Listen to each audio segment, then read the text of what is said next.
All right, we're here. Hey. It is Outside the Booth. It is where we normally we talk to DJs about their life and experiences, but today, we're not talking to a DJ. No.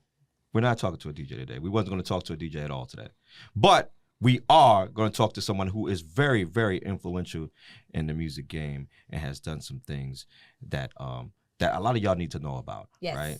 So first and foremost, it is Outside the Booth. I go by the name of DJ Kamish with the lovely BX here. Hey now. Two St. John's heads. Yes, Johnny's. Go Johnny's for Friday. Yeah, who are now in the NCAA tournament, and yes.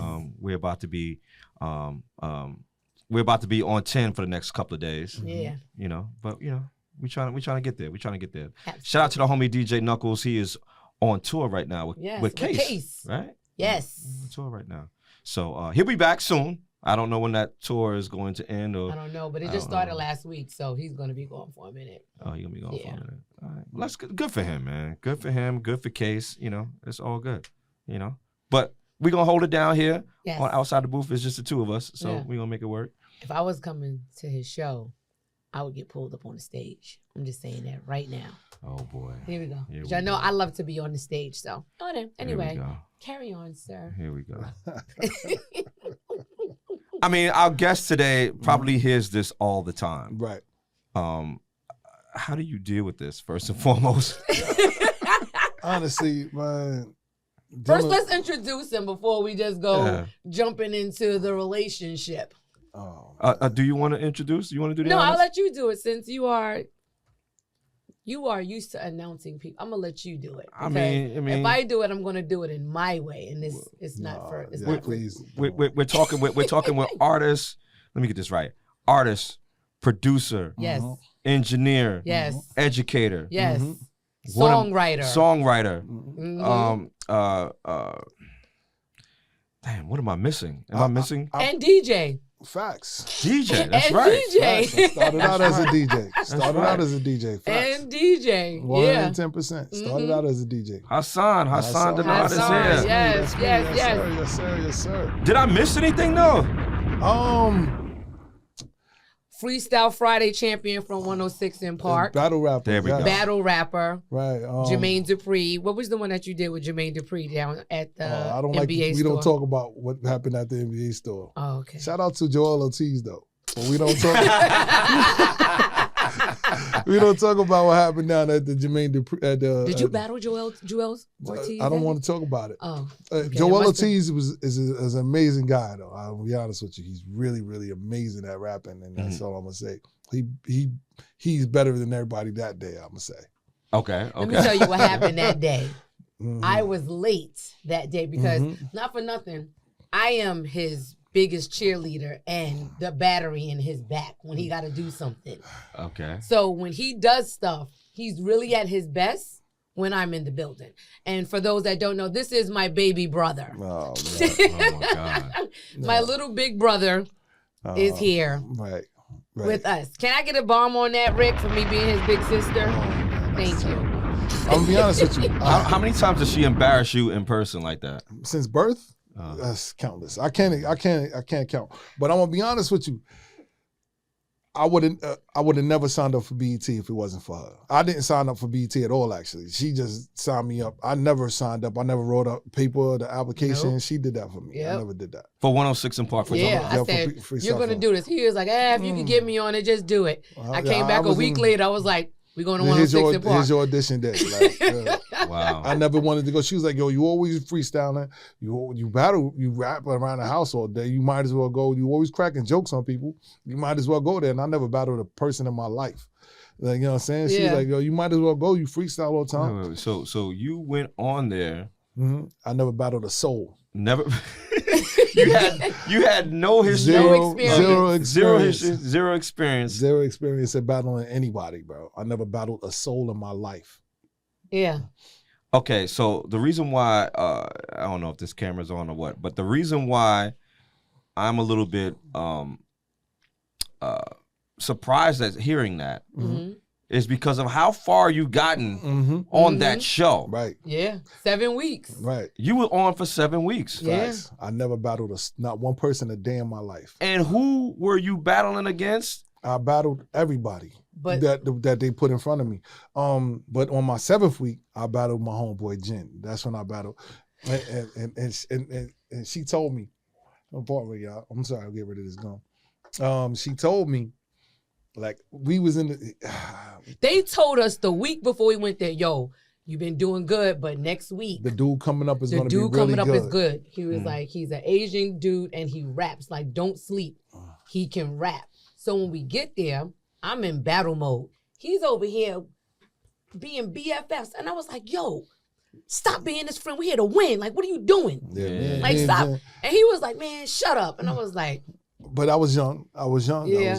And I knew the opportunity that was there, but I didn't fully understand the opportunity that was there. because he was so young. But being young, that you do that sometimes. But honestly, and we had already been in a bunch of label meetings. But by week 7, we had already probably been to like 5 labels. Yep, and then we had close endorsements. Yeah, I was getting endorsements and everything. From, what's that, Dada, Nietzsche. All of them was giving So in 6 weeks. In 6 weeks. By week 4, we had that. Yeah. I was calling all these people. I was a nuisance. By week 4, we had everybody. endorsements. By week 4, we had endorsements. We had deals on the table. Yep. We done been to every Jive. It was Sony. Jive. Def and Virgin. Jam, And Virgin. Virgin. We went to a bunch of places. It was Electra. Yep. We went to. How about we was almost late to the week 3 performance because we was in a meeting. Yep. We had to run. And Brandy was doing like a album signing somewhere downtown and had traffic jammed up. Yep. So we was late getting back to 106 and Park because we was leaving Almost from the meeting. missed it. Almost missed the Freestyle Friday because we was in a label meeting with Electra. Yep. And that wasn't that meeting. The Jive meeting that we screwed up. No, we ain't screwed that up. That was when they wanted you to. Which one is that for? For Red Cafe. Which that one? was Sony. Sony. We didn't know. I didn't know who Red Cafe was at the time. Right. Okay. I think it was Sony. Or I want to say Sony. It was to Columbia the or same label as R. Kelly. No, it might have been Columbia Records. It was Columbia. Okay. So we was over there. We went to go see this dude named Salim. And he was like, yo, he was like, I came up, bought him my demo, and he was like, yo, damn, I just signed this dude named Graf. He's like, I would have signed you, but I just signed Black Hand. He's like, yo, they kind of strong on me too. He's like, I ain't got no wiggle room for nothing. He said, but look, I like your record. He's like, can I take it for this dude? His name is Red. I like your single. I want to buy this record off you. And I said, no, I want to keep my record. I was dumb. I was dumb. I didn't know the value of just go write another record and just give him the record. Yeah. I didn't know the value of it. I mean, listen, to be honest, first and foremost, let's back up for a second. Graf is a St. John's alum too, by the way. Yes. Graf is a monster. Shout out to Graf. Graf is a beast. So he was like, shout out to Graf. He's also a St. John's alum. Right. But if you had given that record to Red Cafe, and this is no disrespect to Red Cafe, right? Like, I've known Cafe too. You guys were so young in the game and didn't know the game that they would have just taken that record from you. Yeah, and you I probably wouldn't have got nothing anyway. Yeah, you probably would never got nothing for it. Right, probably so. Chances are I wouldn't have got nothing anyway, knowing what I know now. Right. But it would have been good to hear something you did on the radio and give you the fuel that you need to keep going further. Fair. You know what I'm saying? So if I'd have had that gaslight, like, oh, nah, I made a hit, or I made a song that's out. Even if I'd have got robbed, I'd have been able to say, I got robbed. You know what I'm saying? Right. You know what I'm saying? So, but I think that would have helped my fuel, because sometimes in the music, you can get discouraged, you get depressed because you don't have no forward progress for a while. You can just sit still. Yeah. And then you gotta make motion. So if I would have had that motion, then, like, you know what I'm saying, like, well, I'm not going nowhere, but my song is going somewhere, then I probably would have had more opportunities to write. And absolutely. And ultimately, that's what I wanted to do anyways, be a writer. You know what I'm saying? So ultimately, I'd have got to my goal without having to go through the part of being an artist. But I was just like, once you get in meetings, you start seeing it and you start being like, yo, this can happen. This is about to happen. This is going to happen. Once you get there and you start seeing it can happen. The adrenaline rush is crazy. You can't get away from the part of it being a thing. Like, this is going to be me. I'm going to make that. Like, you know what I'm saying? So it happens. But you know, the crazy thing is, I would have never thought that you would have been the artist that you are right now when all you did was DJ. He was DJing, I was dancing. No, I was better dancer. Really? I was a better dancer. No, you would not. Yes, I was. But yeah, no, I was DJing first. Like I loved some turntables. We had I the still got bomb parties. turntables House parties was our thing. Right. So yeah, facts. DJing is my very first love. My first 2 records that I had to learn how to blend was Sweet Tea, It's My Beat. Okay. So those I had to learn how to count bars on It's My Beat by Sweet Tea. Those were my first 2. My Uncle Shy had. Yep. He's like, yo, you can't until you learn how to blend these 2. I'm not giving you You nothing Can't else. touch no other records. Yeah. So I was like, How old were you when that? When did you start doing I that? DJed my first party when I was 13. I was DJing at like 12, 11, 12. Okay. I got on the turntables. And then I started, I DJed my first Sweet 16 party. It was my cousin Tanika's party, rest in peace. You know, I DJed her party with my uncle. And that was like, it was in Brooklyn in Marcy Projects. Yeah, that's when those dudes threw the bottle at us and was chasing us. When we was- came out the train station, me, Crystal, Sherry, Shakima. That was Brooklyn going to Tanika's party. Well, I wasn't there for that part. Because we was coming off the train, but that's another whole thing. All I say is, I don't date Brooklyn dudes. Wow. Dated all. Wow. Yeah, that's a takeaway. That's it's a scary situation. Brooklyn dudes were different back then. It was that dude, those dudes that threw the bottle at us and was chasing us to the house, to the building. And then it was the dude that put me in the remember the full Nelson because I was doing Michael Jackson and I didn't want to dance. You let somebody feed you out?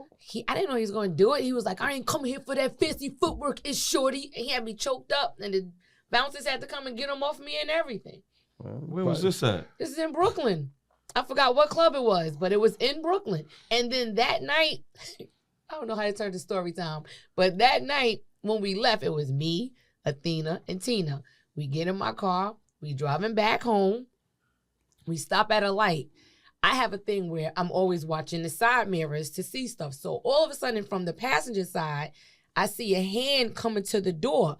But Tina's driving because I was tired. So I was like, yo, somebody's trying to get in the car. Pull off. The door opens.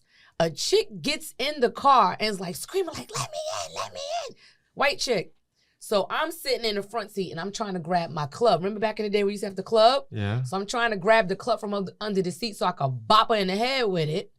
And the cops is right there at the mobile gas station just watching all of this happen at the light. So Athena finally gets her seatbelt off, grabs the girl by the face and throws her out. And I'm like, Tina, pull off. I didn't care about a red light or nothing because I didn't know who was with her.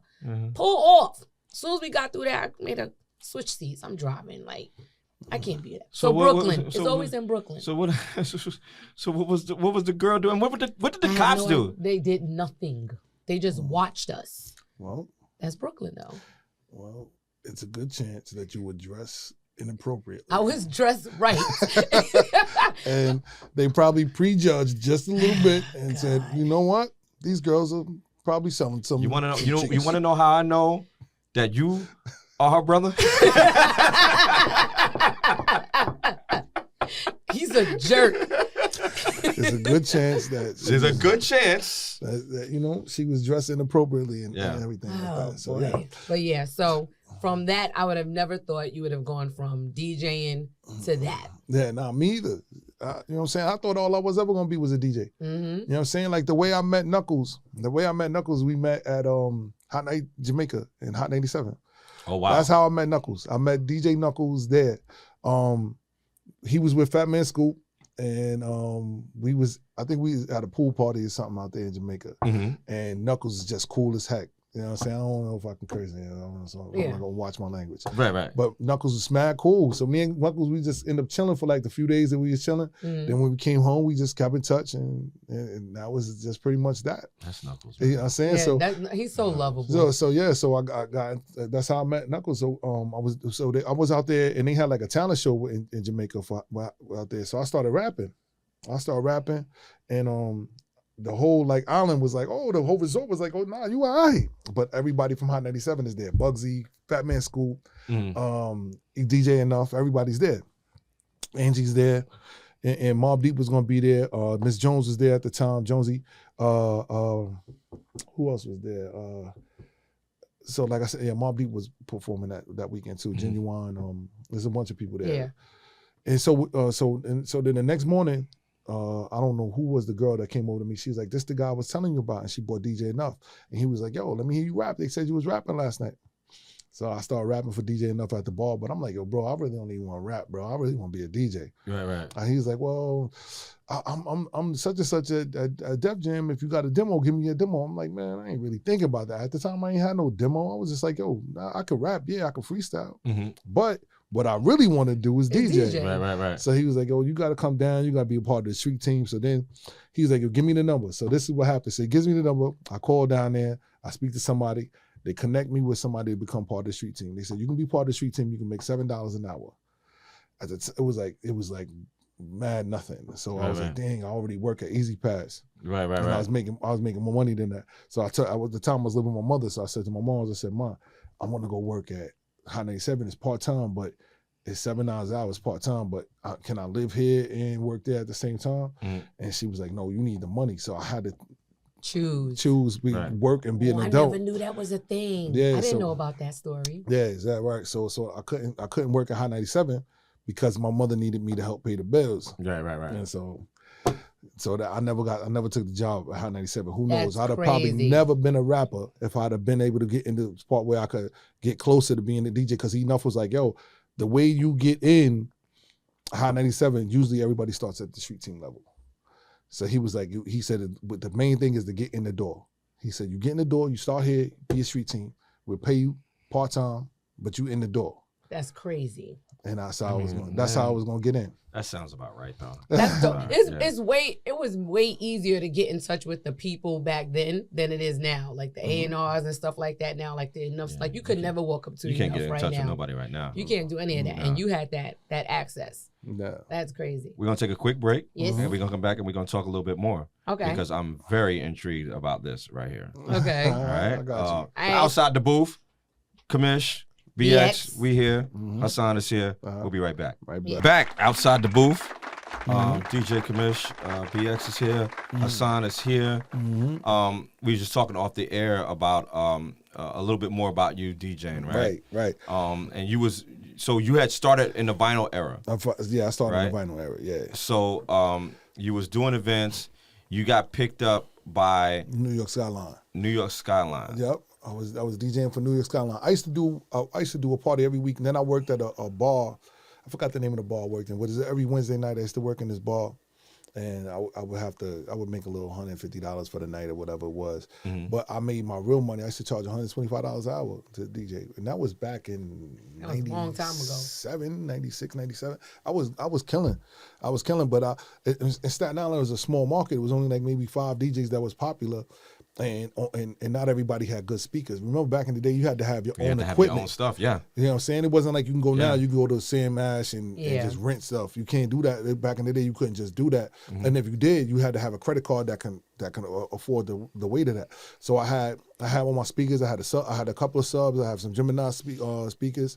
And I had a good preamp. I had good amps and everything. So I was always able to rock. So once I got my Geminis, because I went from the Pioneer belt drives. And I had a Gemini mixer, but I went from my Pioneer belt drive to my Gemini 2200s. I couldn't get the 1200s, so I got the Gemini 2200s. And from there, I was just wilding every week. It's Friday, Saturday, every weekend I was partying. That's crazy. You know what I'm saying? So I was DJing in that. Then when CD DJs came out, that's when I didn't want no parties. So that made you stop DJing? DJing altogether. I hated coming into a party with a book bag and a book full of CDs. I thought that was goofy. I thought that was real goofy, bro. I'm like, yo, what am I doing here? This is goofy. This is goofy. I can't do this. Don't want to do that? I didn't want to do that. CD DJs taking it, and slide in, wait till it come out, to pop back out on you, slide, and then you got to sit there, 1, 2, 3, 4, 5, 6, 7, 8, 9, 10, 11, 12, 13, 14, 15. All right, that's the song. All right, cool. And this is before they had the one that you can like kind of scratch on, right? You talking about the little knobs. Right. I know you understand what I'm saying? The dead-on joints. Trash, bro. Big trash. Coming from turntables to that was trash. Now I was like, yo, you know what? I'd rather go do something illegal before I do this. Oh my God. Yeah. You know what I'm saying? So That's the life choices you make. Listen. Shout out to Omanaya, because Omanaya was the first one that I've seen. It was a big deal, and it was like standard in a Latin community, right? All the Latin DJs, they worked on those Denard joints. You go to any club that was playing like Spanish And music, he was killing it. that was the setup for the DJ. Right. He was It was killing it. And they would be killing it. And I was like, I'm not doing this. And then when you man. went to clubs, that what was in the club. Yeah. You know what I'm saying? They didn't always have once CDs came out, they didn't have the 1200 set up no more. So I was like, wow, this is really what we doing. So I got to learn how to get good on this, and I don't have this at home. Right. Nah, I'm done. I'm done. I'm done. Yeah, So then he started rapping. No, I didn't want to start rapping. I'm telling you, I was really depressed about not being a DJ. You know what I'm saying? But I was really good at freestyling. I'm talking about like all day from sun up to sundown. You want to go have a conversation with me, I'm responding in a rap. That's like, funny. That used to be annoying. He used to rap everything back to us. Day all long. the time. That was how I got good at freestyling. That's what made me good at being like that. And then I was like, but I was already into music. So, but my favorite artist was always Stevie Wonder. But my other favorite artist, and what made me say I'm gonna be an artist, was Babyface. Yep. I thought him being a songwriter is what's gonna make. I don't want to be like Babyface. I want to be a songwriter. Okay. I was about to say, if you're freestyling, what does that have to do with it? So Well, either one of them. But because yeah. I figured if I get in the game, if I do become a rapper, I don't want to stay a rapper. Okay. So if I get an opportunity to get in this game, I'm going to become Babyface. I want to be a producer. I want to be the songwriter, and I want to be the best. Because I think that Stevie Wonder is like here. Right. Then it's R. Kelly, or maybe either of those can change anytime. And then, but Babyface is in that conversation. You know what I'm saying? And to me, as a producer, songwriter, Absolutely. Babyface is in that conversation. And Absolutely. if anybody would like to fight me about that, my address to the studio is 2946 Richmond Terrace, Staten Island, New York. That's hilarious. And y'all That's can where the pull up, studio y'all is? can pull up to the studio and we can fight about that. Because if you don't put Babyface in your greatest R&B artist of all time conversation, then we got to fight. We got to fight, bro.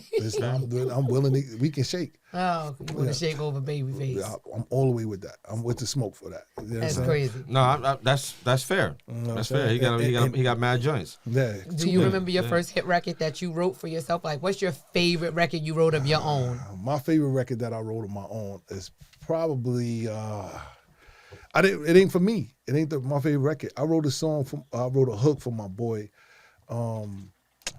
It was called "Sing to the." I can't say the P word. Oh no. Oh, okay. It's for my man Handsome. My man Handsome, I wrote a hook for him. He came to, so he already had kind of like the idea. Yeah. He was just doing a la la la la la la. That was like the hook. I said, what I sing to it like la la la la la la. I sing to it like sing to the P like. I was like, oh nah, bro. I said, we scrapping this right here. I said, nah, we got to do it like up, down, side to side, sing to the going downtown, left to right, love when you get excited. You know what I'm saying? Like, so when I heard that, he was like, oh, that's fire.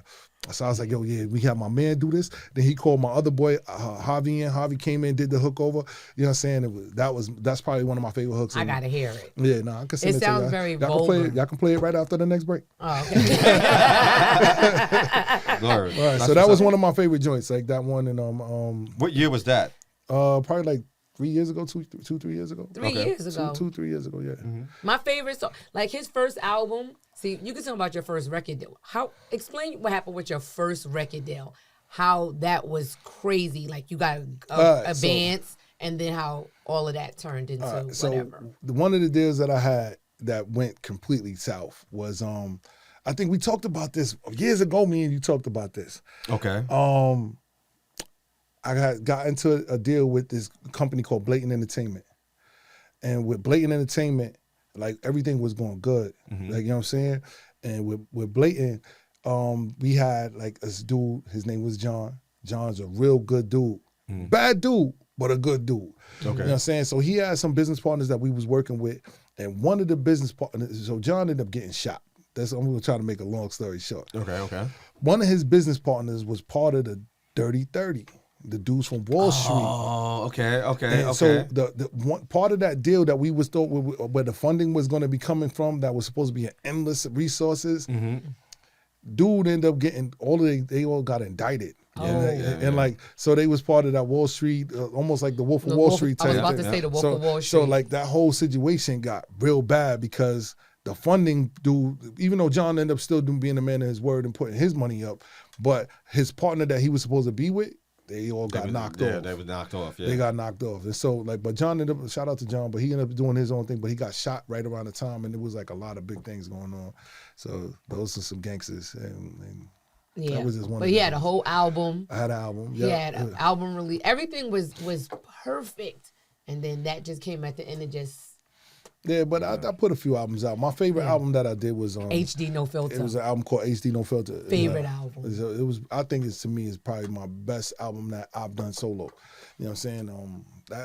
It had a good mixture of like grown music, and what it was supposed to be is like supposed to be about my transition from being like a young-minded person. The music is like so young-minded for everything, but it was supposed to be the transition from being young-minded to being a grown-up, even using your last name more, like, you know what I'm saying? So that's why my name is Hason Denard. So I wanted to, the HD was supposed to be HD, no filter, Hason Denard, no filter.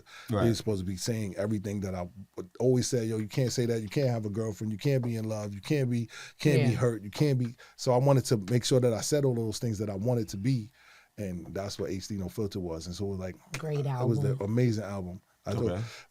At the time, though, I had up hitting so many different parts of my life that the funding that I thought I was gonna have for the album just didn't work out for me. And I'm telling you, things that you think is supposed to happen, it never works that way. So I thought it was gonna go one way, and it ended up not going the way I wanted it to go. But it's still, to me, one of my favorite albums. And I think that right now, if I re-release it, I say, yo, I took it off of all the streaming platforms because I know that the day I re-release it, it's going to work. Yeah. Because it's really. So you're sitting on it right now. Yeah. Hit pause. Yeah, that was outrageous. That was crazy. Yo, my boy. That was yo, my boy. I'm gonna be honest. I don't know what you're talking about. And I'm sorry that. You know what? When's that next break coming up? Yeah. I get it. I walked into that one. 5 minutes. That's like. Thanks. Shout out to Rick. 5 minutes to the child. But wait a minute. What did you say earlier? What you said? No. We're not gonna bring up the old. You got to catch the moments is genuine. Yes, okay. yeah. You can't all right, be so reaching. Let me ask you a genuine moment. No reaching. How many of your songs are about your real relationships with women? Oh, Jesus Christ! Boy. Here we go. All right, so do I need to take this off? No. So some of my songs are rooted in truth. Okay. Doesn't mean that it's 100% true, right? But it's based on a true story. It could be based on experiences that I've seen people go through, or experiences that I might have experienced on my own at some point in time over a timeline of a stretch of years or decades. What's your favorite diss record to a chick that you really wanted her to hear? What's the line? Yeah, I'm going there. No, I don't want to say that. Favorite the line is the line that I would probably say was sheesh. From A Millionaire? No, I don't want to say that line because you're trying. I know what you're trying to do. I just love that song. You're trying to get me. She's trying to line me up right now. She's lining me up with a line, and that's crazy. She's really, I love Millionaire. Really lining me up. Okay, I'm not going to do it. But that was a great diss. That is, a lot of women do that to men. Yeah. So just say the line. No, I don't know the line anymore. I completely forgot what line that was. Wow. Yeah, I forgot. But what is your biggest gripe about women? My biggest gripe about women is when it comes to relationships, y'all don't know how to listen. Do you agree with that? And not that y'all don't see. It depends on the context of what he's talking about. Right. So you got to give context behind that, right? Yeah. Because knowing how to listen is not saying like, oh, y'all just don't listen. No. When we say things to y'all, y'all interpret things in such a way that it instantly hurts your feelings. And what y'all do is y'all make y'all feelings way more important than what I actually said. And then so now you don't even know how to respond. So you're responding from a place of what you think you heard. And that's not what I said. And a lot of times that's my probably my biggest gripe is that y'all don't know how to listen to what I actually said. Because if I say to you, listen, I don't like when you have Biscoff cookies right in front of me, and you know what, I'm trying to lose weight. What you might have heard is, don't cook for me no more, and don't and that the last meal you made is not at all good. I mean, basically what you just picked up a chair and hit her across the face with it. Right, exactly. So now I've insulted her in such a manner. Yeah. So now she's got to defend herself. Now she has to defend herself. So now everything that she's saying is from a standpoint of, how do you talk to me that way? Yeah. Because you're abusive. My biggest, you're verbally abusive at this point. point. I'm verbally abusive. You men are very verbally abusive. Man, y'all are verbally abusive, and y'all don't know how to filter what you're saying when you're speaking to emotional creatures. Like I said, man, how much time do we have on this? 2 minutes. Right. All right, so I'm gonna tell you like this on this. I'm gonna try to break this down into a 1 minute thing. Mm-hmm. What you females need to understand is that when you're talking to a man, when you're talking to a man, sometimes, not every time, you are talking to his ego when you want him to do something to repair something that you feel he's broken. So now you're talking to his ego. You're now telling him that he's done something wrong, right? And what we do, we try to figure out a way to fix that problem with the shortest route taken. Y'all don't like that. The route that y'all want us to take is the route that you feel that we should take to make sure that we mend every little thread of your feelings all the way to where we got to get to that destination. And so it's a delusional thing. It's the well-traveled route. Let's put it like that. The well-traveled route. So and that's how you end up on a song. And that's how you end up on the song. That's crazy. Absolutely. We're going to take a quick break. That's crazy. We'll be back because there's a lot that's loaded. That was super loaded, but I get it. We'll be right back outside the booth. Yes. Kamish, BX, Hason is here. Yeah. We'll be right back. All right. We're back outside the booth. Learning Kamish, experience. BX, Hason is here. All right, real quick, I want to try to get into this a little bit. Your creative process. We didn't talk about that. Because we did mention that you write, you are an artist, but you also produce, arrange, engineer. How did you get into all of those things? And when did you get into that? All right, so what happened is that I was going through a crazy, crazy state of depression at one point in time. Like I was living away from my kids, and me and my kids' mom was just going through a lot of different things.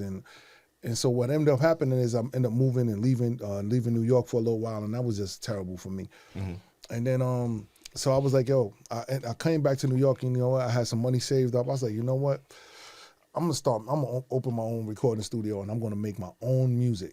I want to make these next 3 albums, and if I fail, and I don't never make music because I don't have it. I'm not good enough. Right, so I said, but I'm gonna make my album sound clean, because one of the things that kept happening to me when I was going to labels was telling me that the quality is not good enough. I'm paying for the studio time and the quality ain't good. Mm-hmm. So I was like, dang. So because I didn't know that when you go to labels, they have better speakers than what you got at your house. And right, so you don't be thinking like, yo, they're gonna have $5,000 Genelecs in the office, right? So I'm like, all right, cool. So I get to the office, and these speakers bump, and they're telling me, nah, you hear that? And I'm hearing it like, nah, I thought it was good. It ain't good. So I started engineering myself, and I said, but I'm not that good as an engineer. So I started calling my mans up, and I said, yo, look, record this.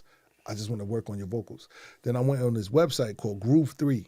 Right? Okay. It's Groove 3, and it was $99. Me and my boy Av, we had split the $99 for the year subscription. He had a deal going for 1 year.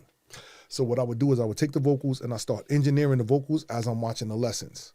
Right? I start engineering the vocals, and I'm like, all right, so that's what that does. So this is what EQ is really about. This is what compression really about. This is how auto-tune really works. All right, so this is how you master a song with just stock plugins. I started learning the basics, right? So, but now I'm like, all right, cool, but I'm not working. So I'm like, oh, I had money saved though. I had some money. Mm-hmm. So I was like, all right, so what I'm gonna do is I just need to make $120 a week, and I could pay my bills. That's what I'm not $120 a day. No, I'm sorry, $120 a day.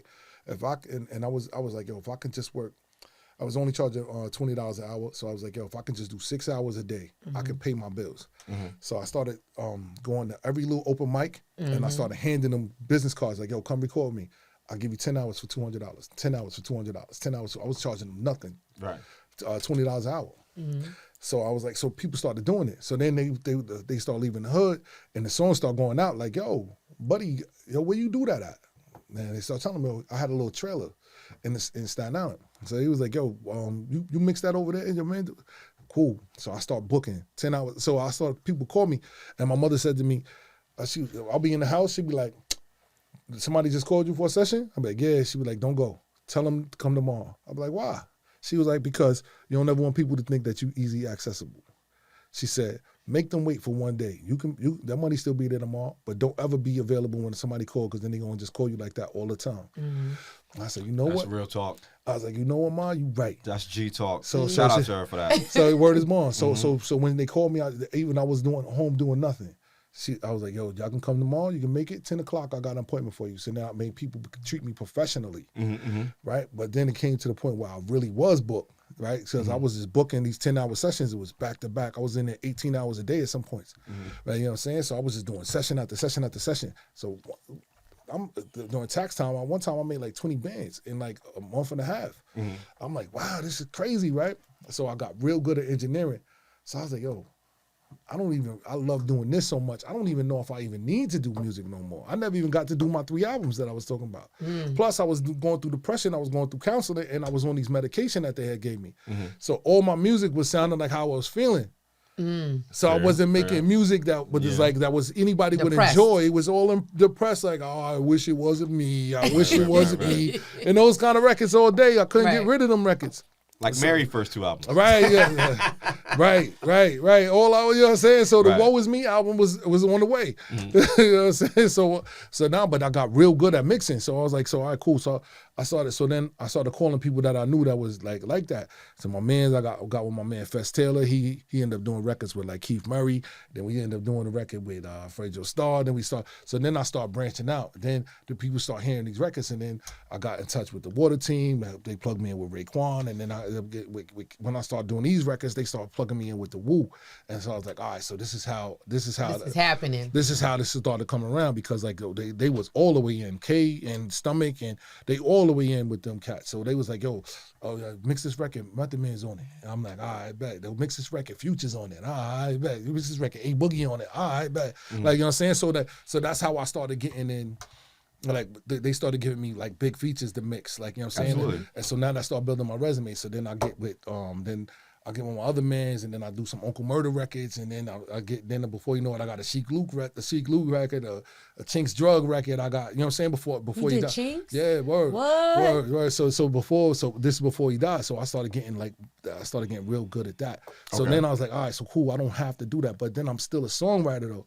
So they bringing me some more records, and I'm making them bigger records. I'm treating the records as if they mine. And while they recording, I'm like, nah, don't do that. Say it like this. Don't do that. Don't say that. Say this. Do this. That's where your songwriting came in. And then so now they start saying like, oh, nah, I can bring Haas a small idea, and he'll turn it into a gigantic song. Okay. And so that's what. So I started just putting my input on the records and start being just an engineer. Now I start doing producing.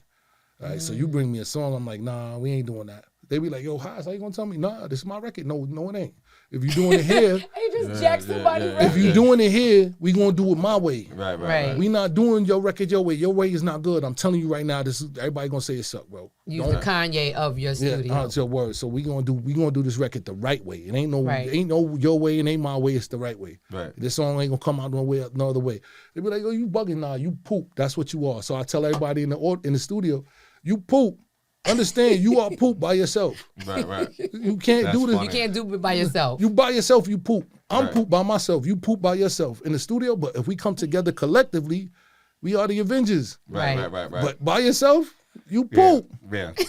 I mean, makes sense. Now, you can't do it by yourself. So fast forwarding to now, because now you're going on tour with Ghostface. Right. How did that situation come about? All right, so my boy Stomach that I was just talking about from the Water Team. Yes. And that's like, Stomach was part of H2O. Raekwon had a group called H2O. I don't remember the Ice Water. Yeah. So they had a bunch of songs of like Busta Rhymes, Pimp C, all these records. Like they've been doing records. K is Raekwon's brother, and K is he's super smart businessman. Behind the scenes though, you know what I'm saying? And he's doing the tour for Ghost. So he had told, so Sun God, Ghost Sun, he's handling a lot of the opening acts. And I know Sun God, SG is my man. Okay. And like, so this is over time. I just record him. We get cool. We just cool. And I don't never ask for no handouts or nothing. So then one day, we in the studio. He's like, yo, I'm about to go on this tour with Ghost. And he's like, yo, bro, you got a group. I got a group called Broetry. And it was like, yo, you should call up Ledge and y'all should go on tour. And I'm like, well, he's like, yo, we leaving like next week. I'm like, man, it's last minute. Right. So I call up Ledge and I'm like, yo, what you want to do? You want to go on tour? He's like, yo, bro, this is too last minute. I'm not prepared to be on tour with Ghostface Killer, bro. Right. And I'm like, dang, all right, so this is what we going to do, bro. All right, you know what? I ain't going to go. So they was like, yo, we going to be an All-Star Weekend. They going to be, I think we in LA. We got a show that day in LA. The All-Star Weekend come out. No, I'm just going to chill. I'm not going to go. We going to be in Denver. Nah. So he's like, yo, bro, you at least got to come to Baltimore, bro. Come to Baltimore. I'm like, oh, you know what? I'll come to Baltimore. Hop, skip, and a jump. Yeah, I could drive out to Baltimore. Yeah. He said, even if you don't do the rest of the tour, just do the 2 days. Right. So I'm like, all right, bet. So I go do the show in Baltimore by myself as an artist, solo artist. I haven't put out a solo song since 2017 by myself. I've been doing Broetry records for the last 4 or 5 years. Okay. You know what I'm saying? So I was like, nah, I'm gonna go out there. So I ended up going out there and then it'll being a real good look. And then of all people to be the DJ on his set is Scram. Scram Jones. Yeah. Shout out to Scram Jones. Scram is fire. Yeah. And then so I get out there and I felt like I was supposed to be there. And you know what I'm saying? And I'm just happy for the opportunity. And then I'm going back out with them April 3rd. And yo, word. Where is that gonna be? We're gonna be in Connecticut April 3rd. We're gonna be. I just got a list of the shows. Well, I know we're doing Chattanooga. We're doing Connecticut. We're doing Augusta. We're doing. Do you know where in Connecticut? South Carolina. I thought it was Hartford. We got 2 shows in Connecticut because one of them got canceled. Okay. So I can send y'all the information and y'all can post it on there. Yeah, I'll post it on But there. yeah, no, I got you. We'll have it posted up there. So how was it being on that stage? Man, listen, let me tell you something. You got to be an athlete to perform. Like you got to be prepared. You got to be in in shape. The very first night, I was not prepared. Like I wasn't prepared mentally, physically. I wasn't. The first night, I did good, but I felt winded. I was like, I ain't rap like this in a long freaking time, bro. Mm-hmm. So I'm like, all right, bet. So that watching myself on video. The next day, I was like, oh, nah, I'm going to wild this up the next day. But the next day, I was no wind. I wasn't winded. I figured out my spots where I can breathe, where I can't breathe, where I could take a pause at, what I make my adjustments in. It's just like riding a bike, man. Once you did it once, you can do it 1,000 times. But I love it. I love being on stage, man. To me, it's like I still haven't processed the fact that I'm looking out on stage and I'm seeing all these thousands of people out there. And it's like, yo, you be really thinking like it's over. It's like it's never over. It's only over when you give up. You know what I'm saying? It's never over. So I was really like, I'm so happy to be even having this opportunity again. It's like I just put out another single by myself. I haven't put out a single for myself, like I said, since 2017. Right. And so like this is to even be on stage by myself again, and it just feels unbelievable, bro. You ever watch Talladega Nights when Ricky Bobby won his first? He won his first race. Yeah. And he's like, I just don't know what to do with my hands. Like, that's how I feel right now. I felt like I don't know what to do with my hands. I just want to I want to slap you, honestly. You know? It might help me. I don't know what to do with my hands. You know what I'm saying? That's hilarious. Man, you don't even understand. I love this opportunity, man. This is killing me. I love it. So your new single that's out, What You Came For. Mm-hmm. What was the concept behind that song? The concept of What You Came For was, I'm not a social media kind of guy. Okay. Right? So you got to, I'm trying to figure out what you came on this page for. Like, you know what I'm saying? Like, what is it? Like, with all of these things that you got going on in your life, right? You know what I'm saying? And then did you come here to hear what I got going on? Because if you did, then I can give you all of the information of what I have going on. And hopefully this helps you and this in alignment with what you're going through. Mm-hmm. Right. You know what I'm saying? So tell me what you came for. Maybe I can help you through it, right? But if not, so what I'm saying, the hustler's ambition, I trained to go get it. It's all on the books, man. I had to transition. I came from the trenches, clips with extensions, chicks with extensions, hearts never mended, and both will get you killed if you ain't careful with your feelings. You know what I'm saying? So what I'm saying is like I'm trying to give you the information of what I felt like and what you came for. So just tell me what you came for. Maybe it aligns to help you. So I got a crazy video idea about that too, but I know, you know what I'm saying? When you shooting the video? I already shot it. You did? But here's the thing. I want to do a crazy AI background. I want it to be crazy. I want people to know it's AI because I want it to be. I want the part of me to be real, but the background and what's going on because there's a lot of chaos in the world, right? And there's a lot of, and you saying a lot in the song, right? I want a lot to be happening, and I want people the whole time that they're doing it to be like in their phones. Like not even noticing the things that's going on around them. So that's what I need AI for that because I'm so happy that technology is where we need to be. You love AI. I love it. AI, man, listen, if you ain't making money off AI, you're a bozo to me. Wow. Okay. Bozo. I mean, I'm being honest. I don't mean no disrespect to anybody who's not making money off AI, but you need to figure out how to do it. Because it's there. It's there. Since AI, I pay every month for AI. I pay monthly subscriptions to keep, because it's money in that. And it saves all your ideas and all your thoughts. Listen, let me tell you something. Yeah. It's the gift and the curse. I know one day it's going to take over my body and I'm going to be Jim Carrey. But it helped me rebuild my website. I'm going to tell you something. It did? Yeah. Oh, wow. Yeah, well, we about to take another break. Absolutely. We're going to come back with Hason, your girl BX, Kamish, Knuckles. Should have been here. Yeah, but you know. Hope that tour is worth it. I'm gonna call Knuckles myself. With you. I love you, Knuck. All right, we'll be right back. Outside the booth, y'all. Outside the booth, we're back. Yes.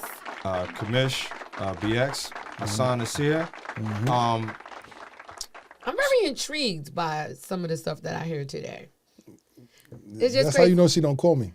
No, I do call. No, because I didn't know that. I didn't know that my mother told him not to be unavailable. For people. I didn't know that because I always tell you you're too accessible. But I just said that not knowing that Mommy said that. And then I didn't know about the DJ Enough and the street team stuff. So it's some things that I didn't know. Or whatever the case would be. But what I do know is when he was doing those parties, it wasn't an automatic, oh, T, come to the party. It wasn't that. I was never invited. So that's greasy. Right there. What party are you talking about? Any party when you was doing Skyline. What?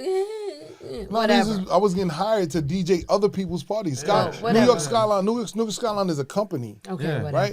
The New York Skyline is a company. What they do at New York Skyline is they book the gigs and they just pay the DJ to pull up. Well, it doesn't matter because when I started partying and I was going to a party that Knuckles was going to be DJing at, and he said, oh, Knuckles is my man. I'm going to introduce you to Knuckles. So he put the call into Knuckles and was like, yo, my sister coming down there. I met Knuckles, and it's been she stole my bro. Wow. She stole my bro. First of all, we're not going to talk about stealing bros because... no, we're not going to do that. We're not going to do that. Wow. We're not going to talk about stealing friends. We're not going to do that. That's not going to... We're not going to do that. I got a friend that he stole of mine. Oh, wow. That was a long time ago. It sound like you're still upset about it. Yeah. I still bring it up every day. Wow. We're not going to do that. We're not going to do that. But that's that. But let's talk about when Knuckles invited you to come down to Justin's. Man, I don't want to. I'm stuttering. I don't want to do that to Knuckles because he's not here to defend himself. Okay. So when Knuckles pulls up, I'll be here again. Yeah. And he has to tell me why he was DJing at Diddy's spot. Wow. He had to do a Diddy party. But in Knuckles' defense... He invited me down. But he makes sure I was invited to the party. But I want to be clear that Knuckles always said he didn't go to that party. He orchestrated the music. We just got to have a little bit of a conversation because Knuckles orchestrated the music at the Diddy parties. And I'm not going to say he did all of the music for all of the rooms. Wow. But I know that when I was invited, I was on his guest list. Wow. Okay, so I got a Diddy story for you. When he was doing the Freestyle Friday for BET, I was at the Jill Scott concert, and Carl Thomas opened for Jill Scott. It was intermission, and you know at the back of Radio City where you have the bar and everything back there. We went back there. I see Diddy. I walk up to Diddy, this guy's horrible on his phone. I said, listen, my brother's on 106 in Park. He's killing it. He's been doing Freestyle Friday. He's going on his 7th week. Diddy said, get him on the phone right now. Right there on the spot. Okay. I call this joker, letting it ring, go to voicemail. Didn't answer. He said, call him one more time. I'll wait. This Diddy. He said, I'll wait. Call him one more time. I call again, and then he didn't answer. Diddy said, he's not ready. Just like that. Hit me on arm and said, he's not ready. So that kind of pissed me off. So when Diddy's going back to his seat, we walking down the aisle, so we like close to the front row too, right from where he was sitting. I start walking in front of Diddy, mad slow. His bodyguard just pushed me out the way. Wow. But it's a good thing because you would have been at the Diddy party. I'd have been in jail. No, because let's say, all right, how much of this are we allowed to talk about? We could talk about it. I mean, you can talk about it. All right, first of all, I'm going to tell y'all this. I got to put out my disclaimer first. I have not watched any of the documentaries. Why? About Diddy because I hate that this is happening to him. Okay. I don't agree with how they're doing him. Yeah, I don't agree. I think that what they're doing to him is way more than what I think. Okay. He's done his crime, but the person he really hurt accepted money. Yes. Okay. Fair. So the person that is claiming the most hurt, I'm not saying that it was okay. It's okay. Right. I'm saying the person that claimed the most hurt accepted the money and said, I don't care about the hurt. Right. So if she doesn't care about the hurt, then it's time for everyone else to move on. And mind their business. Mind your business. Now, if anybody else has problems with, Diddy did X, Y, and Z, this is where I have a problem. I'm a man.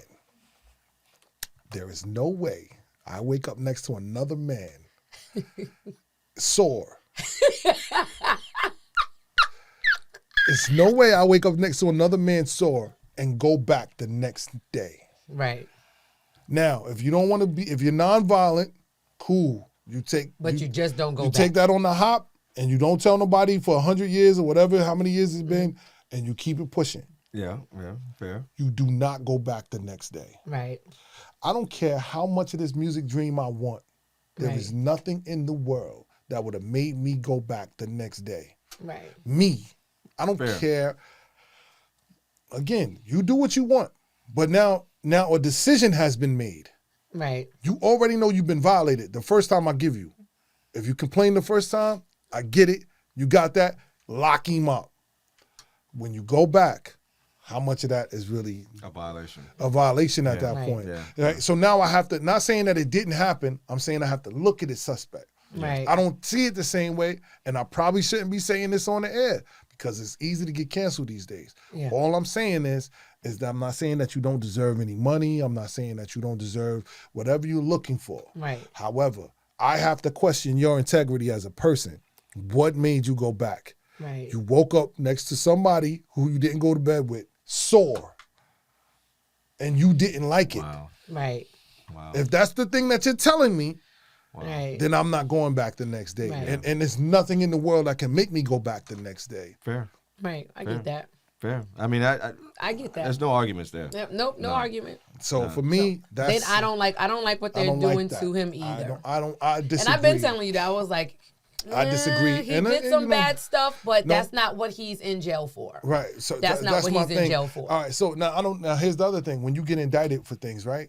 They hit you with a laundry list of charges. Yeah. So that makes sure that something sticks. Something sticks. Yeah. Right. So now, how much? Because we know that they do this to us on a regular basis. How much of these charges are actual real charges versus the things that always happens to us? That happens every day. To a regular person. Every day, right? Yeah. You know what I'm saying? And then so the things that y'all convicted them for is things that y'all let other people out for on a regular basis, right? In New York, there's not even a lot of bail laws for things like what he's in jail for. They'll let you go, no go bail. Right back out, right so out. I don't get it. They was denying his bail for this, and you couldn't let him fight the case from again. And I'm not in support of anything that he's done. My gripe is with the fairness of the legal system. Yeah. I get it. And that's my gripe. It's like, and my other gripe is with the people who went back. Right. Don't go back. Right. You know what I'm saying?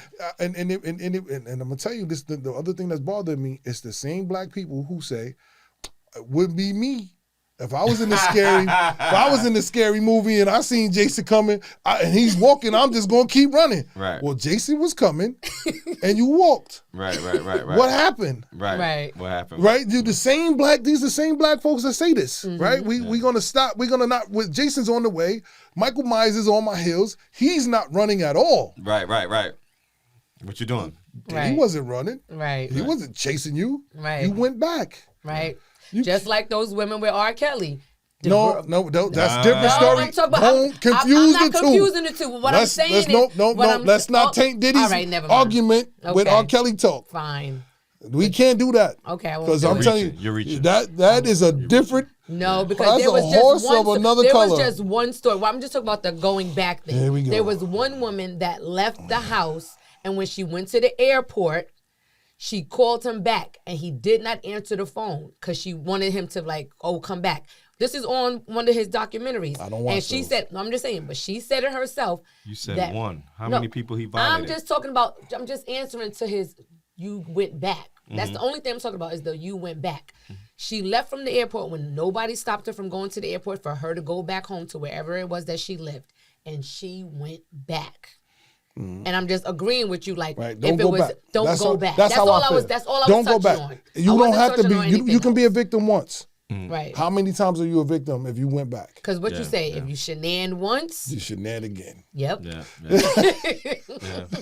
You was down for the shenanigans. I get it. You know what I'm saying? We got about 5 minutes left, so I want to touch on something else. And this is an important part of what you do. You, and we mentioned this earlier, you are also managed to find a way to do all the things that you do musically and put an education spin on it. How were you able to do that? All right. So what happened is, again, I was just doing the music that I want to do. I was working with an artist named J. Luke, and like I said, your man that's on the wall. I had him. I had DWI. DWI. I had J. Luke down at the Matrix studio in Brooklyn, and I met Rakim's son there that day as well, and I was just doing music and promoting things, and we had J. Luke record on the radio at the time, and we was getting good buzz with that. And J. Luke is a dope artist, and somebody from the DOE had hit me up and said, "Well, listen, I like what you're doing with this artist music. Do you want to come and be a part of Career Day for our school as a producer?" I said, "Yeah, no problem. I'll come and I'll do Career Day at the school." And so at the time I had just finished getting out of a studio session with Dougie B. My boy Vito had plugged that in. We was doing a session at Manhattan Beat Studio with Dougie B, and it was a whole big deal. Went down there a couple of days by, and so when I went to this Career Day, I'm talking to the students, and I'm telling them, yeah, I was just in the studio with Dougie B. And they was like, you know Dougie B? And the kids got super excited. This is elementary school. And they was like, oh, you know what? They really like that. Do you ever think about becoming a DOE vendor? And I was like, what's that? What is that? Right. Right. And it was like, yeah, you can become and teach them audio engineering. I said, well, if y'all know how to help me out. So they nominated me to work at the school, help me get my DOE vendor license. I got my license to be a vendor. And now you're teaching kids. And then I went from there, just learned the business and teach kids now. I'm in a couple of high schools and a couple of elementary schools. That's awesome. That is awesome. And I teach kids. Right? But before we go, and that's awesome that you do that, let everybody know where they can find you. All right, so you can find me at 2946 Richmond Town. No, that's the studio. That's the studio address. But just find me on online at Real Job Hason on Instagram, or just I think on Facebook I'm still just Hason Music, Hason Music, and Real Job Hason is just Real Job Hason. Pretty much all of my social medias are the same. TikTok, Instagram. So your Instagram and TikTok is the same. Real Job Hason. Real Job Hason. Real Job Hason. I think y'all gonna have it on the bottom right here. We can put it right here, right here type of thing. You know what I'm saying? Okay, yeah, we put it right there. Yeah, Junior, right here, Junior, right here. So before we go, we always ask our guests, what's one thing or one piece of advice you would give to a young and upcoming Hason? Ain't nothing wrong with being selfish. I hate when people say that being selfish is a bad thing, Being selfish at a young age is the best thing for you. Don't listen to nobody. Don't give nobody nothing, and go for what you need to go, because you can be able to give when you're 40, 50, 60. Take while you're young. Take everything while you're young. Don't let not one opportunity slip past you. Don't let one opportunity get through your fingers. Do what you got to do right now. Don't ever, ever, ever let nobody tell you you're being selfish. Ever. That's the dumbest thing I ever heard. That's fair. That's good. That's fair. That's real. That's real right there. That's real. Well, I thank you for coming through. Man, of course, I wouldn't have came, then you wouldn't have been at Sunday then. He's such a jerk. I love it. I love it. Well, Now- I'm your girl BX. This is Hason Denard, Real Job Hason on Instagram. Thank you for coming through. We got DJ Kamish. Yep. DJ Knuckles is on tour. He's probably at a all-white party. Wow. Wow. Knuckles, I did not know. I'm not dealing with it. I love you, Knuckles. That's hilarious. And That's my on dog. that note, we are out. We're going to see y'all next time. It's Outside the Booth. Y'all stay tuned. Later, y'all.